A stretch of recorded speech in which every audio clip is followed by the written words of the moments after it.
All right, so here we go. There's a waterfall on this end of the pond, some lilies, some big things that I don't remember what they're called,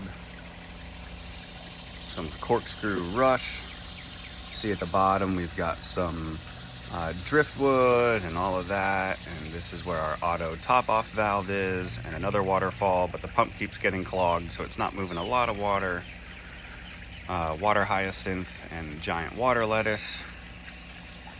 And you can see that we've got some fish in here. We've got 8 fish. We've got 4 Sarasa comets and 4 shabunkin. So right now, we are pumping out of the pond, and we're pumping to the gardens. So we've got a drip system here. This is watering some herbs and some blackberries and strawberries, and then all the way over there we're watering 2 raised beds, tomatoes, peppers, spinach, and then as this water level drops, the auto top off will add water to the pond.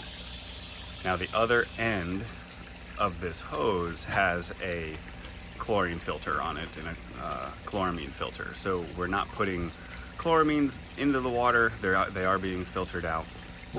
That should kick on here any second.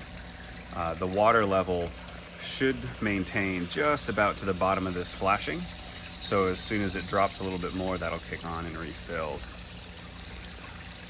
And the purpose of doing this is to be doing consistent water changes. So with the nitrogen cycle, fish and anything living in here creates ammonia. Then there's a nitrifying bacteria that turns that ammonia into nitrites, which is still dangerous for fish. And then it gets turned into nitrate, which is a fertilizer.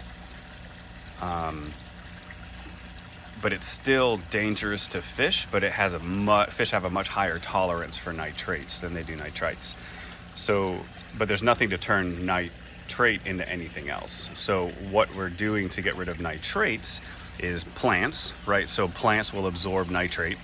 And then also we're doing a water change. Water changes is a good way of getting rid of nitrates. And so the water change, normally you would change like 10 to 25% of the water every week. That ends up being a lot of water for an 800-gallon tank. That's a couple hundred gallons.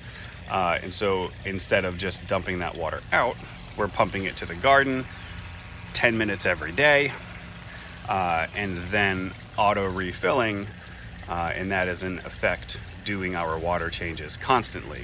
So as we're testing the water and all of that, we shouldn't see any nitrate spikes, and the fish are always getting clean water. It's constantly being refreshed. So this should end up being a very low maintenance, as far as the water goes, should be a very low maintenance pond.